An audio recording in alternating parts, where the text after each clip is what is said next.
सत्यनारायण अभिराम जप हरे कृष्ण हरे राम। भज सत्यनारायण अभिराम जप हरे कृष्ण हरे राम। जगद्गुरु ठाकुर श्री श्री अभिराम परमहंस देव स्वयं स्थूल लीला कला बेले केते भक्त मानकर अनुभूतिर कथा शुणिले मन आनंदित हब एवं प्रभुंकर पादपद्म भक्ति रहिब। भक्ति अमूल्य रत्न बाल्यकाल कर अर्जन भक्ति रत्नमाल हृदय करहार दिशिव केड़े शोभन। लीला संगी सन्यासी महात्मा माने जितबले प्रभुंक पाखरे सेवार थिले तांको चरण तले से समय केतोटी लीला कथा आपणक निकटरे उपस्थापन करुछु।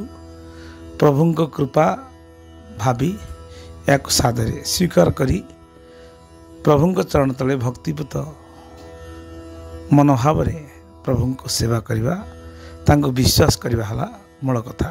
सत्यनारायण स्वामी जय। ठाकुर को अंग संगी कंडरी बाबा कथा से कही ठाकुर तू से मेला करू मु नथिबी।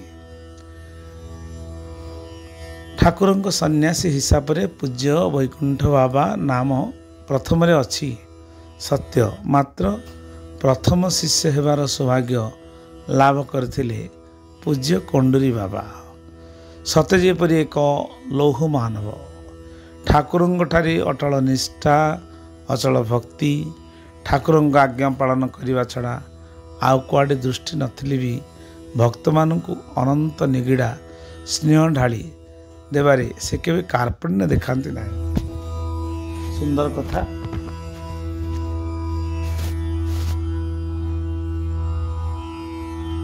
प्रथम सन्यासी वैकुंठ बाबा और प्रथम शिष्य कंडरी बाबा सत्य जेपरी गोटे छांच गोटे उपादान रे गढ़ा खाली टंकार ए पाख से पाख परी। जड़े भावसागर अतल गर्भरे तो आउ जड़े कर्म राज्यर उत्तुंग सोपान रे दीर्घ 40 वर्ष धरी ठाकुरंग अंग लगा भक्त हिसाब से बहु लीला खेला अंगे निभाई। पचारे से कहते भाव गदगद होई आखिरु प्रेमाश्रु झराई से लीलामयंकर लीला चरित्र केतोटी बिंदु से कहती। सेते बेले आमे सबू कलिकता चटकल रे काम करुथिलु। थाऊ संक्रायल रे भरत बाबा, जगन्नाथ बाबा, प्रभाकर बाबा प्रभृति आली ओलाभर गाँर भीम प्रधान तो सरदार थिले चटकल रे। से भी संक्रायल रे रहउथिले। ठाकुर को से प्रथम देखिले। एक तो कमनीय चेहरा पुणी ओडिया बोली जानी बहुत आदर अभ्यर्थना करी अतिथि कले। तांको सान पुओ लक्ष्मीधर बयस 10 कि 12 हेबो तापाई अवधान खोजुथांती। ठाकुर को सरदार भीम प्रधान पचारिले तमे कौन अमरकोश पढ़ीच? मो पुओ को टिके अमरकोश पढ़ात एठी रहंत। ठाकुर किछि दिन प्रधानक अतिथि हेले। संध्या को नुआ नुआ भजन बोलती, खंजणी बजाती। आमे सबू रुंड हो भजन शुणा। वैकुंठ बाबा तो सेठी रहउथांती। गंगा घाटरू तांको महात्म्य से जानी थांती सीना प्राण विसर्जन मुहूर्त को आमे पूरा विश्वास कर न था। मात्र से मंत्र कला भली तांको टिके न देखिले आमे पागल हो जाउथिलु। दिने भाबिले सत्य जेबे से भगवान वैकुंठ को गंगा जल रक्षा करि पारले ते मोते जदि शंख चक्र गदा पद्म धरी चतुर्भुज देखाई देबे तेबे जाई विश्वास करी। ताहाको किछि कहि न थाए, काहाको किछि कहि न थाए। मने मने ଭାବୁଥାଏ ଆଉ ମନ କଥା ମନରେ ଥାଏ। ଆମେ ତ ସବୁଦିନେ ସର୍ଦ୍ଦାର ଭୀମ ପ୍ରଧାନଙ୍କ ବସାକୁ ଆସୁ ଭଜନ ଶୁଣିବାକୁ। ଗୋଟିଏ ଅଲଗା ଘର ସେ ଦେଇଥାନ୍ତି ଠାକୁରଙ୍କୁ। ଦିନେ ମୁଁ ପ୍ରଥମେ ପହଞ୍ଚିଲି, ଆଉ କେହି ଆସିନଥାନ୍ତି। ଘର ଭିତରେ ଠାକୁର ଏକୁଟିଆ ଥାନ୍ତି। ମୁଁ ସେ ଘର ଭିତରକୁ ପଶିଗଲା ବେଳକୁ ଘର ଭିତରଟା ମହକି ଉଠିଲା ଝୁଣା, ଗୁଗୁଳ, ଚୁଆ, ଚନ୍ଦନ ଗନ୍ଧରେ। କବାଟ ଦର ଆଉଜା ହୋଇଥାଏ। ଭିତରକୁ ଚାହିଁଦେଲି, ଆଶ୍ଚର୍ଯ୍ୟ ହେଲି। ସେ ଘରେ ଠାକୁରଙ୍କୁ ଅବିକଳ ଫଟୋରେ ଦେଖିଥିବା ନାରାୟଣଙ୍କ ମୂର୍ତ୍ତି ପରି। ଶଙ୍ଖଚକ୍ର ଗଦାପଦ୍ମ ଚାରି ହାତରେ ଧରିଥାନ୍ତି। କଣ୍ଠରୁ ପାଦ ଯାଏ ଫୁଲମାଳରେ ଭୂଷିତ। ମୋତେ ଦେଖି ହସିଦେଲେ। ମୁଁ ସାଷ୍ଟାଙ୍ଗ ପ୍ରଣିପାତ କଲି। ଉଠି ଦେଖିଲି ଆଉ ସେ ଚତୁର୍ଭୁଜ ନାରାୟଣ ରୂପ ନାହାନ୍ତି। ପୂର୍ବ ରୂପରେ ବସିଛନ୍ତି ପଦ୍ମାସନରେ। ପାଖକୁ ଡାକିଲେ, ଗଲି। ଆଉ ଥରେ ସାଷ୍ଟାଙ୍ଗ ପ୍ରଣାମ କଲି। ଆଶୀର୍ବାଦ କଲେ ମୋ ମଥା ଉପରେ ହାତ ରଖି। ପରେ ପରେ ଅନ୍ୟମାନେ ଗୁରୁଚରଣ, ଚକ୍ରଧର, ପ୍ରଭାକର ପ୍ରଭୃତି ପହଞ୍ଚିଗଲେ। ଠାକୁରେ ଖଞ୍ଜଣି ଧରି ନୂଆ ଲେଖିଥିବା ଭଜନ ଗାଇଲେ। ଆମେ ପାଳି ଧଇଲୁ। ସୁନ୍ଦର କଥା, ସଂକ୍ରାଳୀର କଥା। ସେଥର ଆଉ ଥରେ କଥା, ସେଥର କାଠ ଆସୁଥାଏ। ଆଶ୍ରମରେ ଘର ତିଆରି ହେବାକୁ ଭଞ୍ଜନଗରରୁ ନୌକାରେ କାଳୁପଡ଼ା ଠାରୁ କାଠ ସବୁ ଆସିଲା। ପୁରା ଟ୍ରକରେ ଟ୍ରକ କାଠ। ନୌକା ଆମର ଛାଡ଼ିଦେଲୁ। ଦିନ ରତ ହେଉଥାଏ। ରାତି 10ଟା ସୁଦ୍ଧା ମଠରେ ପହଞ୍ଚିବା କଥା। ଆକାଶ ବେଶ୍ ନିର୍ମଳ ଥାଏ। ପ୍ରାୟ ଚିଲିକାରେ ଅଧେ ବାଟ ଆସିଛୁ କି ନାହିଁ, ହଠାତ୍ ଆକାଶରେ ମେଘ ଘୋଟି ଆସିଲା। କଳାହାଣ୍ଡିଆ ମେଘ, ଝଡ଼ ସାଙ୍ଗକୁ ତୋଫାନ। ଏମିତି ତୋଫାନ ବର୍ଷା ମୁଁ ଜୀବନରେ କେବେ ଦେଖି ନାହିଁ। ନାଁକୁ ନାଉରି କାତ ପୋତି ଅଟକାଇ ରଖିଲା ସତ, ମାତ୍ର ଝଡ଼ ତୋଫାନ ଏତେ ବେଗରେ ହେଉଥାଏ ଯେ ନାଁଟି ଟଳମଳ ହେଉଥାଏ। ସତେ ଯେପରି ସେହି ମୁହୂର୍ତ୍ତରେ ଓଲଟି ପଡ଼ିବ କି। 3 ଦିନ 3 ରାତି ସେହି ଚିଲିକା ମଝିରେ ଗୋଟିଏ ଜାଗାରେ ରହି, ମଝି ଦରିଆରେ ଏଆଡ଼େ ନୁହେଁ କି ସିଆଡ଼େ ନୁହେଁ। ଖାଇବାକୁ କିଛି ନାହିଁ। ରୋଷେଇ ସରଞ୍ଜାମ ଚାଉଳ, ଡାଲି, ଲୁଣ, ଆଳୁ 2ଟା ଥାଏ ଯେ ରୋଷେଇ କରି ହେବ କିପରି। 3 ଦିନ କାଳ ସେହି ଚାଉଳକୁ ମୁଠେ ମୁଠେ ଚୋବାଇ ବଞ୍ଚିଲୁ। ଝଡ଼ ବର୍ଷା ଲାଗି ରହିଲା। ତଲେଇଟି ନୌକା ଉପରେ ପକାଇଥାଉ, ତା ତଳେ ଓଦା ସୁଡ଼ୁବୁଡ଼ୁ ହୋଇ ବସିଥାଉ। ନାଉରି 2 ଜଣ ଆଉ ମୁଁ ପଦାକୁ ମୁହଁ କାଢ଼ିବା ପ୍ରଶ୍ନ ନାହିଁ। ଭିତରେ ବସି ବସି ଭୋକରେ ନିଦରେ ଆଖି ବୁଜି ହେଇଯାଉଥାଏ।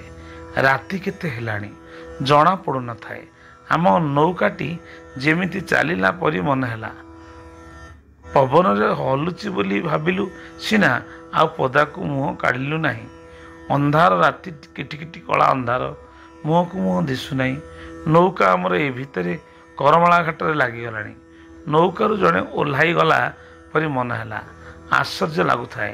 ସତ୍ୟନାରାୟଣ ସ୍ୱାମୀଙ୍କର ଜୟ କହି ନୌକାରୁ ଓହ୍ଲାଇଲୁ। ଠାକୁରେ ଉପରେ ଥାନ୍ତି। ଯାଇ ଦର୍ଶନ କଲୁ। ଠାକୁରେ ପଚାରିଲେ, କ'ଣ ଟିକିଏ ଅସୁବିଧା ହୋଇଗଲା? ହଉ, ଆସିଗଲ ତ, ଆଉ କ'ଣ ଅସୁବିଧା? ଆମେ ଆଉ କି ଉତ୍ତର ଦିଅନ୍ତୁ? ଦୟାଳୁ ଠାକୁର ଯେ ଆମ ପାଇଁ ଝଡ଼ ତୋଫାନରେ କେତେ କଷ୍ଟ ନ ସହି ଆମକୁ ମଝି ଦରିଆରୁ ରକ୍ଷା କଲେ, ଆଉ କ'ଣ ଅନ୍ୟ କେହି ବିଶ୍ୱାସ କରିବେ? ସତ୍ୟନାରାୟଣ ସ୍ୱାମୀଙ୍କର ଜୟ। ଆଉ ଥରକର କଥା, ଠାକୁରଙ୍କ ଜନ୍ମଦିନ। ଭକ୍ତ ବହୁ ସମାଗମ ହୁଏ। ହାଟରୁ ପରିବା ଅଣାଯାଏ। ହଁ, ମୁଁ ସେଥର ଡେଲାଙ୍ଗ ହାଟରୁ ଡଙ୍ଗାରେ ପରିବା ଧରି ଆସୁଥାଏ। ନାଁ ଲାଗିଲା ଘାଟରେ। ଡଙ୍ଗା ପାଖକୁ ଶଗଡ଼ରେ ସବୁ ପରିବା ବୁହା ହୋଇଯାଇଥାଏ। ଆଳୁ, ବୋଇତି କଖାରୁ, ବାଇଗଣ, ସାରୁ ପ୍ରଭୃତି ଶଗଡ଼ରେ ଲଦା ଗଲା। ମୁଁ ଶଗଡ଼ରେ ବସିଲି। ଘାଟରୁ ଅଳ୍ପ ବାଟ ଆସିଛୁ, ଅନ୍ଧାର ହୋଇଥାଏ।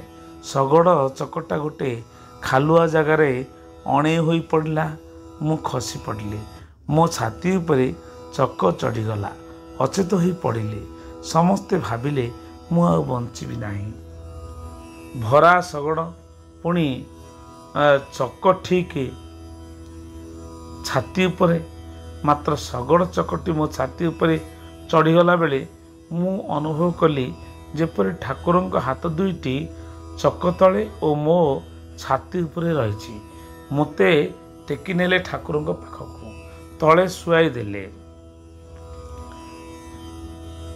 ପାର୍ଟିଆଳ ପିଲାମାନେ ତଳେ ଶୁଆଇ ଦେଲେ। ଯେଉଁମାନେ କାମ କରୁଥିଲେ କର୍ମଚାରୀ ନେଇ ଠାକୁରଙ୍କର ଚରଣ ତଳେ ମୋତେ ଶୁଆଇ ଦେଲେ। ଠାକୁର ଆସି ମୋ ଛାତିରେ ଟିକେ ହାତ ମାରି ଆଉଁସି ଦେଲେ। ସେଇ ରାତିଟା ସେହିପରି ଅଚେତ। ସକାଳୁ ଚେତା ହେଲା। ଛାଡ଼ି ଟିକେ ଅଳ୍ପ ପରାସ ଲାଗୁଥାଏ ସିନା, ଶଗଡ଼ ଚଢ଼ିଯିବାର ଚିହ୍ନ କିଛି ନଥାଏ। ପୂର୍ବଦିନ ଭଳି ଗାଧୁଆ ପାଧୁଆ କଲି, ସତେ ଯେମିତି କିଛି ଘଟେ ନାହିଁ। ଏ ଥିଲା ମୋର ଅନୁଭୂତିର କଥା। ଶେଷ ଅନୁଭୂତି ଥିଲା 1963 ମସିହା ଚନ୍ଦନ ଯାତ୍ରା। ପୂର୍ଣ୍ଣମୀ ଠାରୁ ଭଉଁରୀ ଯାଏଁ 8 ଦିନ ବହୁତ ପରିଶ୍ରମ କରିବାକୁ ପଡ଼ିବ। ଭକ୍ତଙ୍କ ଗହଳି ତ ବହୁତ ହୋଇଥାଏ। ସେମାନଙ୍କର ଯେପରି କୌଣସି ଅସୁବିଧା ନ ହୁଏ, ଠାକୁରଙ୍କ କଡ଼ା ନିର୍ଦ୍ଦେଶ ଥାଏ। ଦରକାର ପଡ଼ିଲେ ସନ୍ନ୍ୟାସୀମାନେ ଯେଉଁଠି ହେଲେ ରହିଯିବେ ସିନା, ଭକ୍ତଙ୍କୁ ଘର ଦ୍ୱାର ଛାଡ଼ିଦେବେ। ଭଉଁରୀ ଦିନ ମୁଁ ଭାବିଲି କାଲି ଟିକେ ବିଶ୍ରାମ ନେବି, କୁଆଡ଼େ ଯିବି ନାହିଁ। ମାତ୍ର ଭଉଁରୀ ବାସି ଦିନ ବିଶ୍ରାମ ନେବି କ'ଣ? ସେଦିନ ମୋର ଚୈତନ୍ୟ ପାଳି ପଡ଼ିଥିଲା। ରାତି ସାରା ମଠରେ ପହରା ଦେବା ବେଳକୁ ଆଖିକୁ ନିଦ ମାଡ଼ି ଆସୁଥାଏ। ରାତି ସାରା ମଠରେ ପହରା ଦେବାକୁ ହେବ, ତେଣୁକରି କ'ଣ କରିବି? ନିଦ ଆସିଲେ ମଧ୍ୟ ମୋତେ ପରିଭ୍ରମଣ କରିବାକୁ ପଡ଼ିଲା ଆଶ୍ରମ ସାରା। ବହୁ ଦିନ ହେବ ତ ଏ ଚୈତନ୍ୟ ପାଳି ନିୟମିତ ପାଳନ କରାଯାଉନି। ଜଣେ ବାବାଜୀ ରାତି ସାରା ଉଜାଗର ରହି ଜଗିବା ପାଳି ତାହାର। ଠାକୁର ଯେତେବେଳେ କଟକ ଜିଲ୍ଲାରେ ଇଚ୍ଛାପୁର ଅଞ୍ଚଳରେ ଭ୍ରମଣ କରୁଥିଲେ, ମହଙ୍ଗା ଗୋଟିଏ ଛୋଟ ଗାଁ। ଠାକୁର ସେଇଠି ପହଞ୍ଚିଲେ। ସାଙ୍ଗରେ ତ ଆମେ ବୈକୁଣ୍ଠ ବାବା, ପ୍ରଭାକର ବାବା, ସୁବର୍ଣ୍ଣ ବାବା, ସନାତନ ବାବା, ଭରତ ବାବା ପ୍ରଭୃତି ଥାଉଁ। ରାତିରେ ଠାକୁରଙ୍କୁ ପହୁଡ଼ ଦେଇ ଆମେ ଥରେ ବିଚାରିଲୁ, ଆମେ ଅଚେତାରେ ଶୋଇବା କାହିଁକି?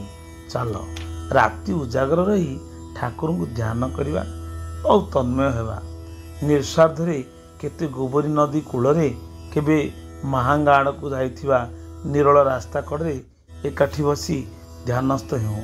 2-3 ଦିନ ଏହିପରି ଧ୍ୟାନସ୍ଥ ବେଳେ ଠାକୁର ନିଜେ ସେଠାରେ ପହଞ୍ଚି କହିଲେ, ତୁମମାନଙ୍କର ପ୍ରଭୁ ତ ତୁମ ଅନ୍ତରରେ ଧ୍ୟାନ କରୁଛ କାହାକୁ? ଆମେ ସବୁ ପାଦ ତଳେ ପଡ଼ି କ୍ଷମା ମାଗିଲୁ। ପହୁଡ଼ ଦେଇ ପୁଣି ଧ୍ୟାନରେ ବସିଲୁ। ତାଙ୍କୁ ଜାଗ୍ରତ କରାଇବା ପାଇଁ ଆମେ ପହଡ଼ ଦେଇ ଧ୍ୟାନରେ ବସିଲୁ। ସେଇଦିନ ଏ ଚୈତନ୍ୟ ପାଳି ଆରମ୍ଭ ହେଲା। ରାତି ଅଧରୁ ଗଡ଼ିଗଲାଣି। ମୁଣ୍ଡରେ ଠେଙ୍ଗାଟିଏ ଭିଡ଼ିଥାଏ, ଠେଙ୍ଗାଟିଏ ଧରିଥାଏ। ଆଶ୍ରମ ଚାରିଆଡ଼େ ବୁଲି ଅଇଲି। ଘୁମ ଟିକେ ଲାଗୁଥାଏ। ଟିକେ ବସି ପଡ଼ିଲି। ବସିଲେ ବି ନିଦ ମାଡ଼ି ଆସୁଛି ବୋଲି ପୁଣି ଚାରିଆଡ଼େ ବୁଲି ପହରା ଦେଲି। ଦେଖିଲି ଠାକୁର ଉପର ମହଲା କବାଟ ଫିଟାଇ ପଦାକୁ ବାହାରିଲେ। ମୋତେ ଟର୍ଚ୍ଚଟି ପକାଇଲେ। ମୋ ଉପରକୁ ଟର୍ଚ୍ଚଟି ପକାଇଲେ। ସିଡ଼ି ବାଟେ ଉପରକୁ ଗଲି। ପଙ୍ଖା କଲି ଠାକୁରଙ୍କୁ। ଠାକୁର କେମିତି ଉଦାସିଆ ଭାବରେ କହିଲେ, ପୁଅରେ, ଏତେ ପରିଶ୍ରମ ପରେ ତୋର ପୁଣି ଆଜି ଚୈତନ୍ୟ ପାଳି? ହଉ, ଏହାପରେ ଗୋଟିଏ ବଡ଼ ମେଳା ନିକଟରେ ଏଇଠି ହେବ, ତୁ ସେଇ ମେଳା କରିବୁ। ମୁଁ କିନ୍ତୁ ନଥିଲି। ମୁଁ ସଙ୍ଗେ ସଙ୍ଗେ ଠାକୁରଙ୍କ ପାଦ ଧରି ପଡ଼ିଗଲି। କହିଲି, ତୁ କୁଆଡ଼େ ଯିବୁ ବାୟା? ମୋତେ ସଙ୍ଗରେ ନ ନେଇ ତୁ କେମିତି କୁଆଡ଼େ ଯିବୁ କହିଲୁ? ଭାବରେ ତନ୍ମୟ ହେଇ ପ୍ରଭୁଙ୍କୁ କହିଲି। ତାପରେ ଠାକୁର ମୋତେ ଭୁଲାଇ ଦେଲେ। ହସି ହସି ସାନ୍ତ୍ୱନା ଦେଇ କହିଲେ, ମୁଁ ଏଠୁ କୁଆଡ଼େ ଚାଲିଯିବି ନା କ'ଣ? ଏଇଠି ଥିବି ତୋ ପାଖେ ପାଖେ। ତୁ କିନ୍ତୁ ସବୁ ବୁଝିବୁ, ମୁଁ କିଛି ବୁଝିବି ନାହିଁ। କିଏ ଜାଣିଥିଲା ଠାକୁର ସ୍ଥୂଳ ଦେହ ରକ୍ଷା କରିବା ପାଇଁ ଏମିତି ଇଙ୍ଗିତ ସବୁ ଦେଇଥିଲେ। ଠାକୁର କାର୍ତ୍ତିକ ଶୁକ୍ଳ ଏକାଦଶୀ ଦିନ ଗଲେ। ତାପରେ ତାଙ୍କ ଉଦ୍ଦେଶ୍ୟରେ ଯେଉଁ ମହୋତ୍ସବ ହୋଇଥିଲା, ଭକ୍ତଙ୍କର ସଂଖ୍ୟା ଏତେ ବେଶୀ ହୋଇଥିଲା ଯେ ଏପରି ବିରାଟ ମେଳା ଆଉ କେବେ ହୋଇନଥିଲା। ଠାକୁରେ ଆମକୁ ଭଣ୍ଡି ଦେଇ ଗଲ, ଆମକୁ ଝୁରାଇ ତୁମେ କି ସୁଖ ପାଉଛ। ପ୍ରଭୁ ସତ୍ୟନାରାୟଣ ସ୍ୱାମୀଙ୍କର ଜୟ ହଉ।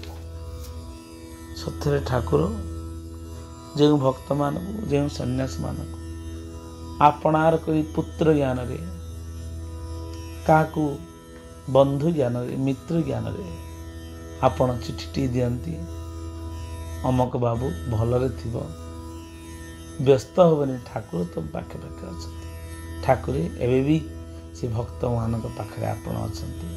ଧନ୍ୟ ତୁମେ, ଧନ୍ୟ ତୁମର ଭକ୍ତ। ସତ୍ୟନାରାୟଣ ସ୍ୱାମୀଙ୍କର ଜୟ।